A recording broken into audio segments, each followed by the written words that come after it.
Praise be Jesus Christ, and welcome to Season 4 of CarmelCast. CarmelCast is a production of the Institute of Carmelite Studies Publications. For more information, please visit our website at www.icspublications.org. This season on CarmelCast, as you may have guessed if you're watching this on video anyway, from our backdrop, we're talking about the life of St. John of the Cross. And I am joined today by Brother John Mary of Jesus Crucified, Father Michael Joseph of St. Therese, and I am Deacon Brother Pier Giorgio of Christ the King. Deacon Brother. Yeah. That's great to hear development. A new development from Season 3. This is where in CarmelCast we start to finally make our way. We have a deacon on set. So Yes. That's always the goal. So like I said, we're talking about the life and times of St. John of the Cross this season. And I thought it would be maybe good to just maybe ask a question to begin, to sort of understand why we're taking this approach to this season. So in what ways or why is it important that we know John's life in order to understand who he was and how he wrote and who he was as a writer? Yeah. I think a lot of people, they dive right into John's writing, particularly like The Dark Knight, because they love the title of that. That's what I did when I was in college seminaries. I started reading The Dark Knight. And it can be very hard to understand John's teaching, I think, unless we know him as a person. As a writer, I think he can be kind of absolute and extreme. And yet when you get to know him as a man, you see really just like, he's not just this man overcome with, obsessed with suffering or with like denying oneself of all pleasures in life. He's really a man of great love who lived a very joyful life. And so I think seeing that helps us to interpret his teachings better. Yes. And I think it's helpful too because you can really see that he lived what he taught. Yes. You know, I mean, he's one of these people that are just so authentic, and the way that he embodied it, it shows too that his teachings lead to joy, lead to a very human life, a life full of love, and that just blesses anyone you meet. Yeah. I think, we're talking about a writer, an author who was writing shortly before the time of Shakespeare. And if we you include that as context, maybe something a little bit more familiar to English speakers, it's a language, it's in a different language entirely. And so to know that just as Shakespeare is to English and maybe difficult to understand for some people today, so John of the Cross can be. Our translation, ICS translation of Father Kieran and Father Otilio, their translation of John of the Cross tries to make the language more contemporary in terms of being able to be understood by contemporary readers. But it can still be difficult to read 16th century authors. Mm-hmm. So in understanding his life, understanding his context, we can get a better understanding of who he was and just makes it easier to understand his writings. Yes. Definitely. So kind of a theme for this season, I think we had the pop question last season, which I know you both hated. I never said that. Yeah. So this time we're going to take turns picking a saying of light and love, collection of little aphoristic sayings that John of the Cross said were collected. And so we're each going to pick one per episode. And this time, Brother John Mary is going to select our... Yeah. So it's great. There's these little sayings of light and love. John, a lot of them he wrote out on little pieces of paper and gave them to people who would come to him for confession or spiritual direction. They're often very pointed and challenging things. And so now we have a collection of, over 100 of these sayings, and they're just these little nuggets of wisdom. Yeah. So I tried to pick a real stumper for you guys, but I was going to just read one and then kind of share my own why it speaks to me, and then maybe you guys can say a word too. So I chose number 1 of the sayings of light and love. The Lord has always revealed to mortals the treasures of his wisdom and his spirit. But now that the face of evil bears itself more and more, so does the Lord bear his treasures more. And I feel like, we can apply this on a universal level of the world. We're going through difficult times in the world, in our country. It can be easy to fall into despair, but John's saying that when there's more and more evil, really the Lord is offering us more and more treasures. And then also I think we can apply it to ourselves personally when we personally are experiencing trials or temptations, it can be easy to fall into despair and think that God's abandoned us. But what John is saying is that it's really the Lord's offering us even more graces during those times. So for this episode today, I wanted to just start at the very beginning, right? We're talking about John's birth and his early childhood. So let's talk a little bit about his parents, first of all, Gonzalo and Catalina, and just sort of their personality. It's a beautiful story. You know, last season we had Louis and Zélie, this married couple who loved each other dearly. I think this season Gonzalo and Catalina kind of fit in that role in many ways because of their love for one another. Yeah, and we see how the fruit of a couple who are deeply in love with one another, how that bears fruit in their children, and really can change the world. And I think that was the case with John's parents, Gonzalo and Catalina. I think it is a beautiful story because Gonzalo came from this rather wealthy merchant family, and Catalina was an orphan, came from a very poor family, and the two fell in love. And for Gonzalo, that meant he had a decision to make. He could marry Catalina, but in doing so, his family would basically ostracize him because the idea of like honor and the bloodline was so prevalent in that culture that to marry her would be kind of to reject his own family. And so he had to make a decision basically to give up his family and even like the comforts of his life out of his love for Catalina. Yeah, and so it's really interesting just because of how dramatic, you know, the beginning of John's life is. You know, this is a story right out of a telenovela. But this sense of choosing love before honor, something that was very dear to Holy Mother, Saint Teresa as well, and sort of really sets the stage for John's life, and also sets the stage for John's own love for his mother, right? Yes. Yeah. I was thinking too that his mom must have told him many stories about his dad and that love that he had and just the way he was. And I think that had to have had an impact on John's own personality, you know, that to make love such the goal of his life, you know, regardless. Yeah, it reminded me that Gonzalo was very Christ-like in that he took on poverty out of love. And I think that's something, I mean, that's what Jesus did, right? By taking on our humanity, took on our poverty out of love for us. And so John had that example in his father, and he would likewise follow that example in his own life. So when we were discussing this season, we promised that we weren't going to inundate people with dates, but I think we should give them one date, the year of John's birth, Yes. which was, we think, 1542. We don't have any definitive documentary evidence of that, but we know that he's 49 when he dies, and we know that he dies in 1591. So we can kind of frame his life in that sense. So 1542 is the year of his birth. Just to give you some context, St. Teresa was born in 1515. So even though they were partners in many ways, which we'll talk about in future episodes, there was quite an age difference between the two of them.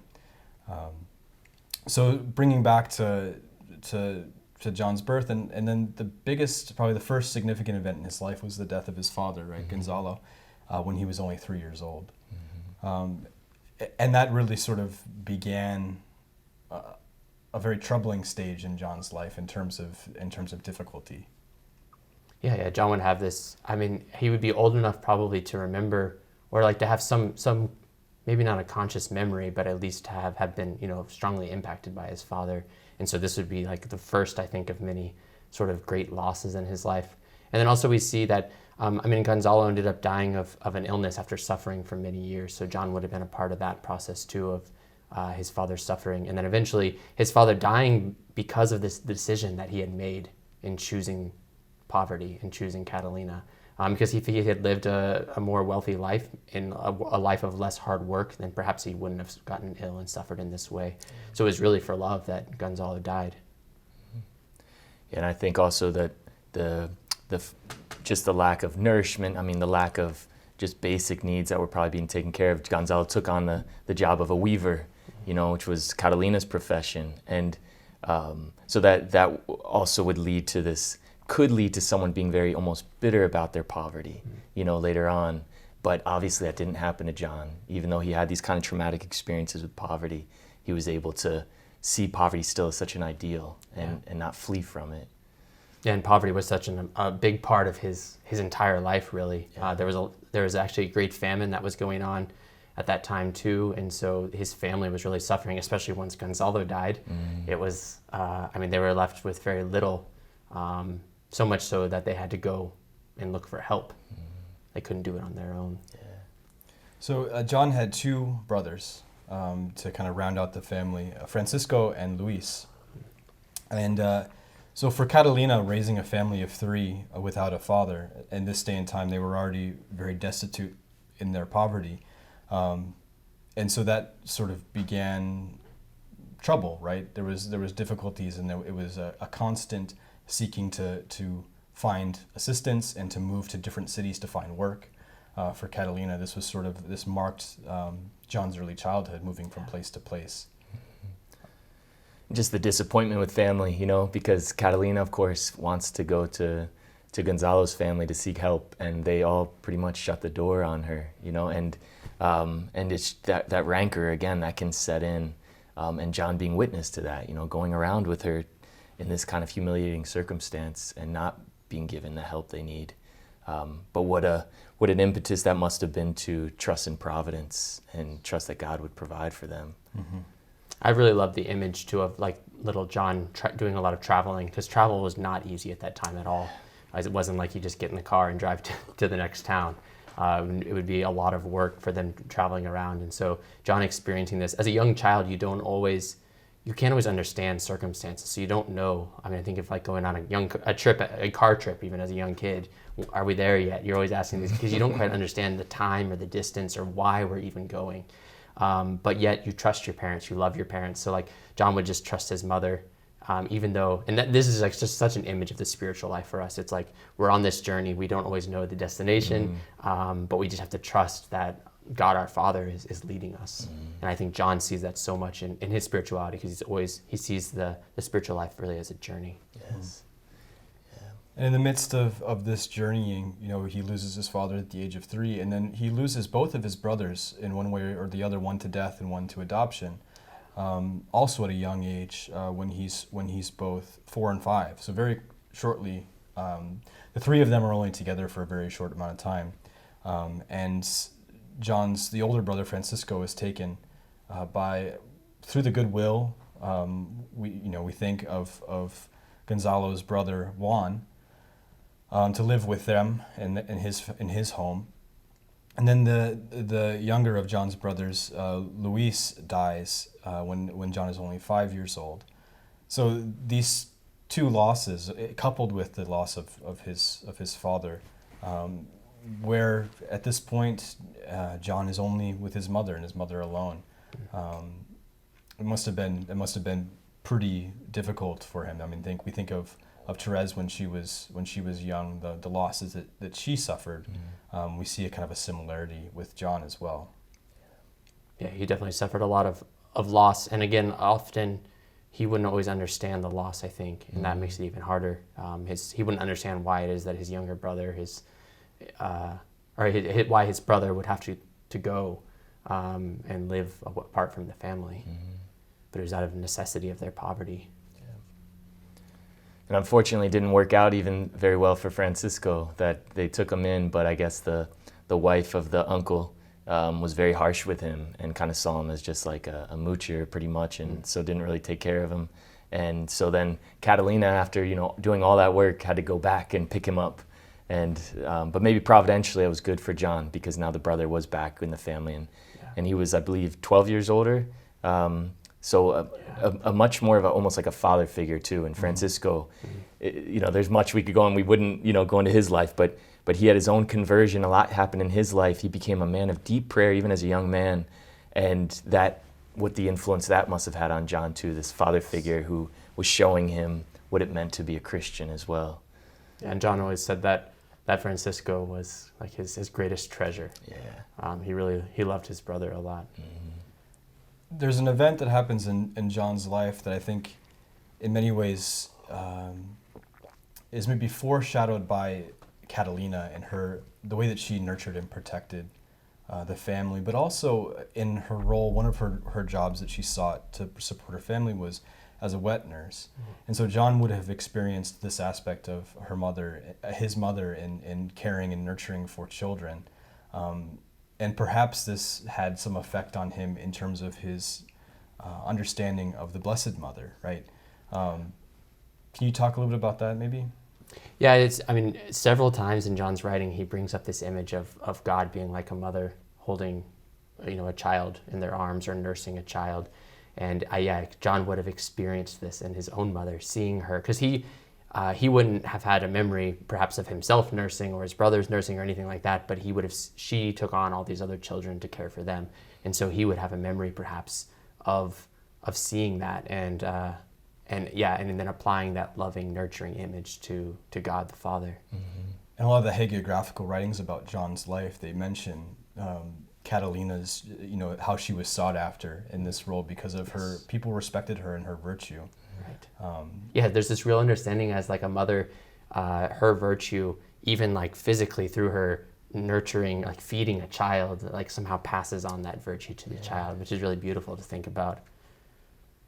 Yeah, and so in the midst of all the destitution of John's childhood, there's this sense of peace and protection that really sort of takes over.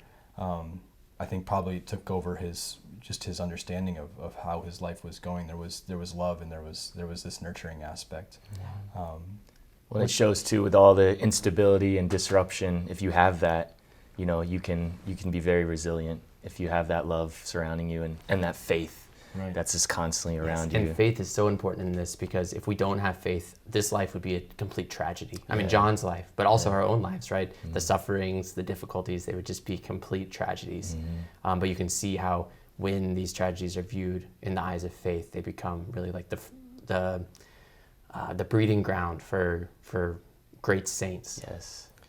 Before we sort of embark into the next stage of John's life, I think it's beautiful too to notice how through the loss of both of his brothers, one brother came back and loss of his father, how even at this young age that John was experiencing this sense of detachment that takes such a huge role in his writings. Yeah. So even from an early age, he's in poverty, he has so little. Yeah. And through that understands, I think, in a beautiful way that God provides through the poverty and through the destitution, and through with family and a beautiful mother. Yes. Right. Yes. Definitely. Yeah.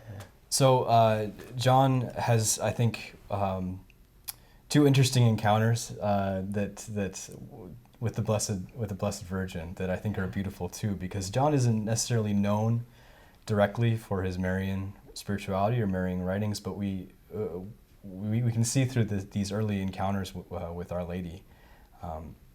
How, even though it might not be explicit, that there's something underlying, something very central to John in his love for the Blessed Virgin. Yeah. Well, I think you said it well with that maternal kind of image that he had already, like through his own mom, and that how Our Lady, I'm sure, was working through that as well to show him that she was with him, protecting him.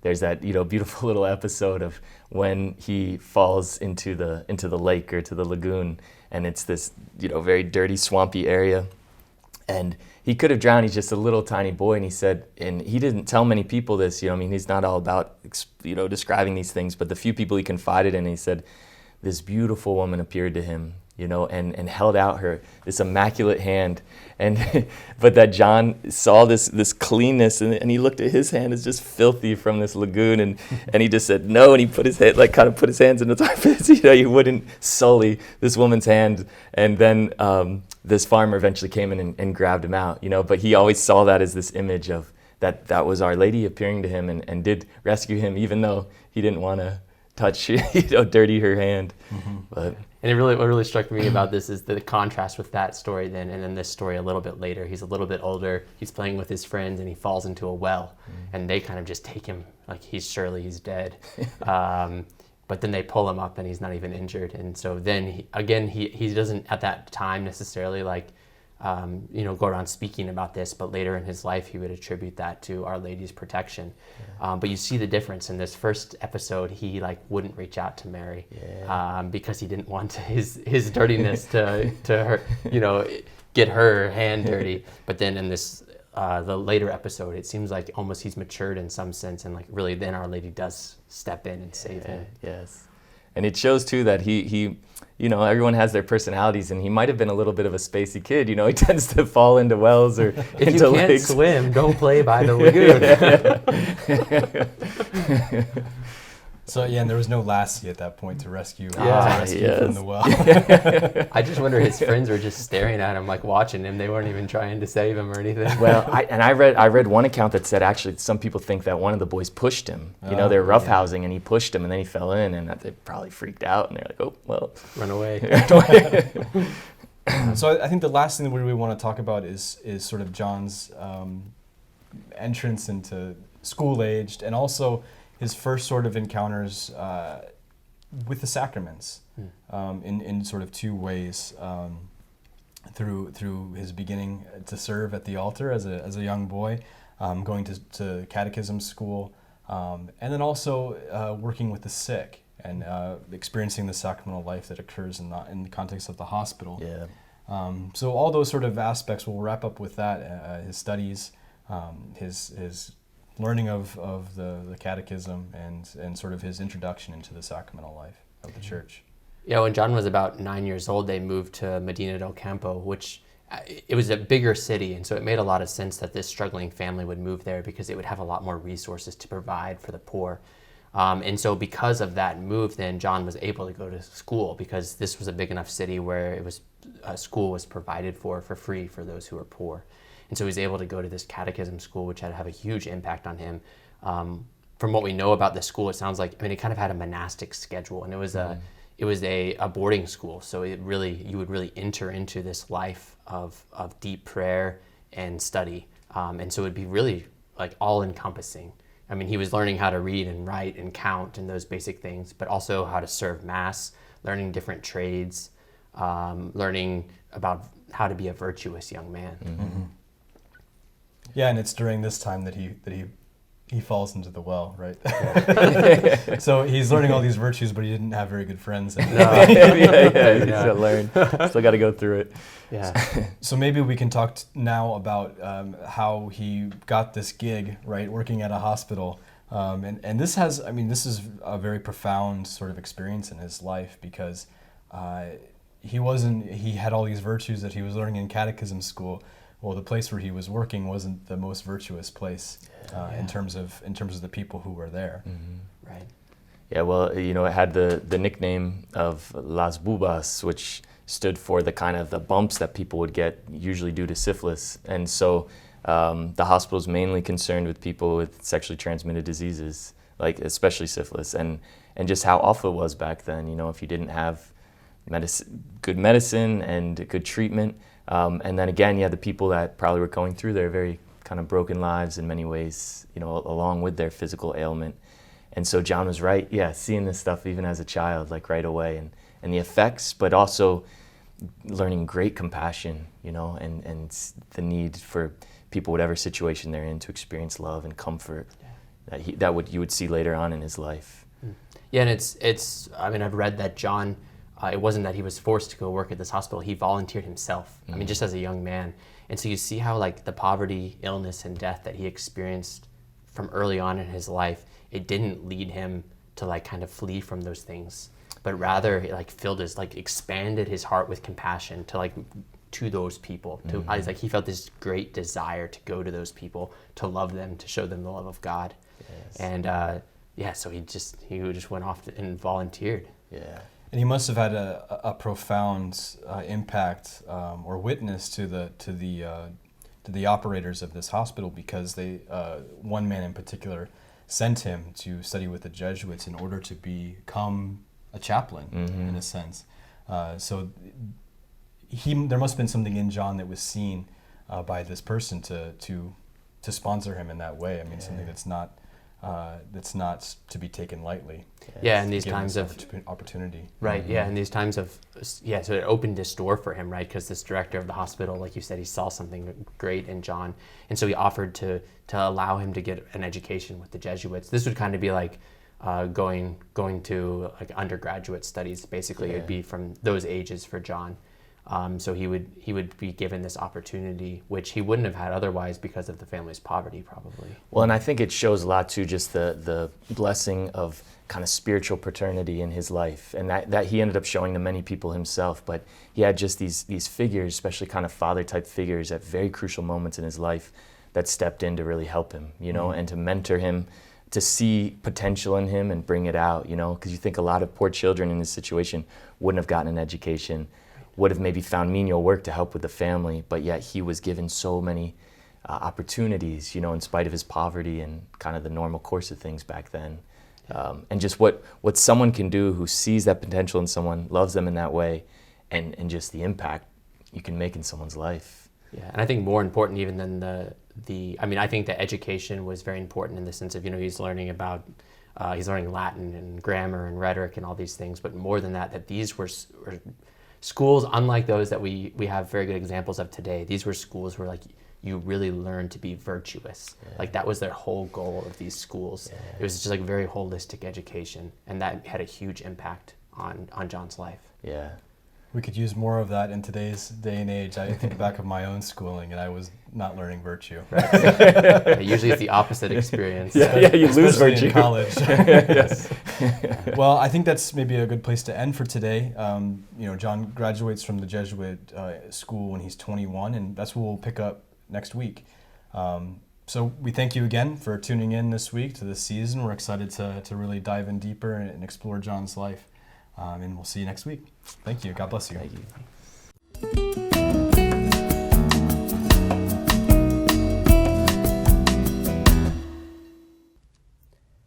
Hey everyone, Brother Pier Giorgio here. Thanks for checking out this episode of CarmelCast. If you want to hear more of us, don't forget to click subscribe.